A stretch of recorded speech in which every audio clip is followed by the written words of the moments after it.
Konsep penawaran agregat. Materi yang kami bahas terdiri dari 3 materi. Yang pertama, penawaran agregat dan trade-off jangka pendek. Yang kedua, kebijakan stabilitas. Dan yang ketiga, utang pemerintah. Baiklah, langsung saja materi yang pertama, yaitu penawaran agregat dan trade-off jangka pendek. Penawaran agregat dan trade-off jangka pendek antara inflasi dan pengangguran, di mana kita sebelumnya harus mengetahui pengertian dari inflasi dan pengangguran. Inflasi dan pengangguran adalah masalah jangka pendek dalam perekonomian. Inflasi sendiri diartikan sebagai meningkatnya harga-harga secara umum dan terus-menerus. Kenaikan dari satu atau dua barang saja tidak dapat dikatakan sebagai inflasi kecuali bila kenaikan itu meluas atau mengakibatkan kenaikan harga pada barang lainnya. Semua negara di dunia selalu menghadapi permasalahan inflasi, sehingga dapat dikatakan bahwa inflasi yang terjadi pada suatu negara dapat digunakan sebagai indikator baik buruknya perekonomian suatu negara. Baik negara yang perekonomiannya baik, tingkat inflasi yang terjadi berkisar antara 2-4% per tahun. Tingkat inflasi yang berkisar antara 2-4% dikatakan tingkat inflasi yang rendah. Tingkat inflasi yang berkisar antara 7-10% dikatakan inflasi yang tinggi. Inflasi yang sangat tinggi tersebut disebut hiperlasi atau hyperinflation. Secara umum, pengertian inflasi diartikan sebagai kenaikan harga-harga umum secara terus-menerus selama dalam satu periode tertentu. Dengan demikian, beberapa unsur dalam pengertian inflasi perlu kita ketahui bahwa yang pertama, inflasi merupakan proses kecenderungan kenaikan harga-harga umum barang-barang dan jasa terus-menerus. Yang kedua, kenaikan harga barang-barang ini tidak berarti harus naik dengan persentase yang sama, melainkan yang penting dapat kenaikan harga-harga umum barang secara terus-menerus selama periode tertentu 1 bulan atau 1 tahun. Dan yang ketiga, jika kenaikan harga hanya sekali saja dan bersifat sementara atau secara temporer, sekalipun dalam persentase yang besar, tetapi tidak berdampak meluas, bukanlah merupakan inflasi. Kebijakan stabilisasi. Stabilisasi merupakan fungsi pemerintah dalam menciptakan kestabilan dalam ekonomi, politik, hukum, dan keamanan. Stabilisasi dalam ekonomi dapat didefinisikan sebagai usaha-usaha untuk memperbaiki keseimbangan antara penawaran dan permintaan agregat dalam perekonomian, dengan tujuan untuk mengurangi inflasi dan memperkuat posisi neraca pembayaran internasional. Kebijakan stabilitas aktif atau pasif. Kebijakan moneter dan fiskal bisa menimbulkan dampak yang cukup kuat terhadap permintaan agregat, dan karenanya juga ada inflasi dari pengangguran.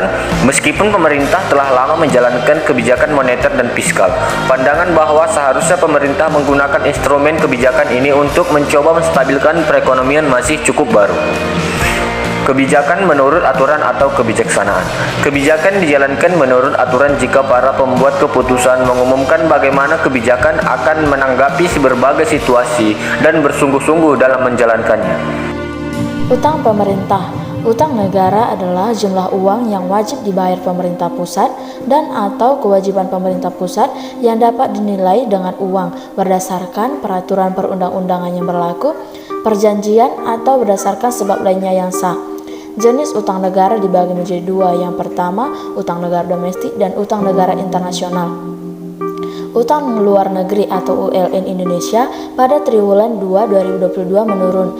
Posisi ULN Indonesia pada akhir triwulan 2 2022 tercatat sebesar 403 miliar dolar Amerika Serikat, turun dibandingkan dengan posisi ULN pada triwulan sebelumnya sebesar 412,6 miliar dolar Amerika Serikat.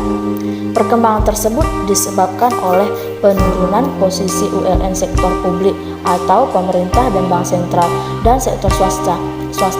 Secara tahunan, posisi ULN triwulan 2 2022 mengalami kontraksi sebesar 4,3%, lebih dalam dibandingkan dengan kontraksi pada triwulan sebelumnya yang sebesar 0,9%.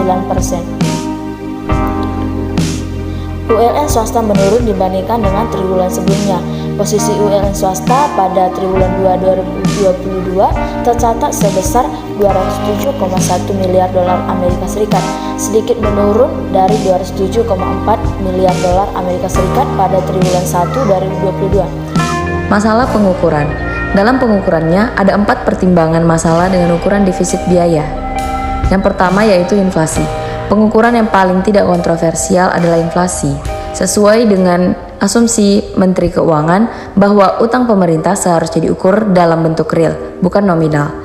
Entah terlalu sulit untuk menjelaskan kepada pembaca di media, atau karena terlalu banyak asumsi model, yang jelas ketika mendengar pemerintah berhutang, kita langsung tertuju pada angka, sehingga muncul lagi kontroversi, defisit yang diukur seharusnya sama dengan perubahan utang real pemerintah, bukan perubahan utang nominal. Dengan demikian, defisit anggaran yang biasa diukur tidak mengoreksi inflasi.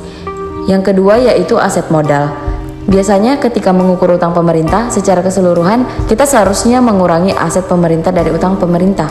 Karena itu defisit anggaran seharusnya diukur dari perubahan utang dikurangi perubahan aset.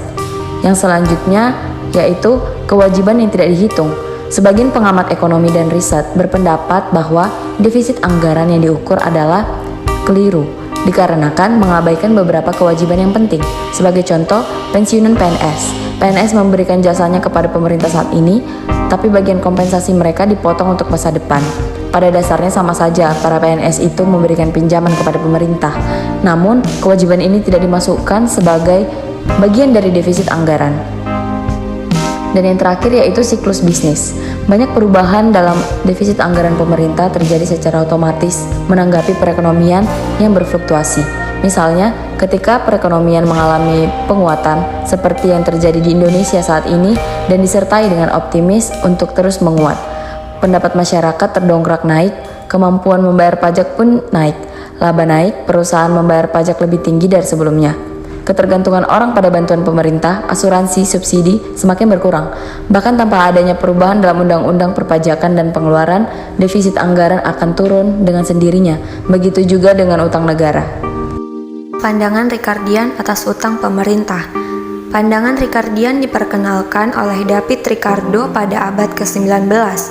Menurut pandangan Ricardian, kebijakan defisit pemerintah yang berasal dari pemotongan pajak tidak akan ditanggapi dengan peningkatan pengeluaran oleh masyarakat, yang dimana masyarakat akan mengantisipasi pendapatan mereka di masa depan, sehingga hal ini tidak mendorong pengeluaran yang tinggi pada saat ini. Konsep dasar pandangan Ricardian ini berasal dari asumsi bahwa pemotongan pajak dan penarikan utang pemerintah pada saat ini akan meningkatkan pengenaan pajak di masa datang untuk membayar pokok dan bunga utang.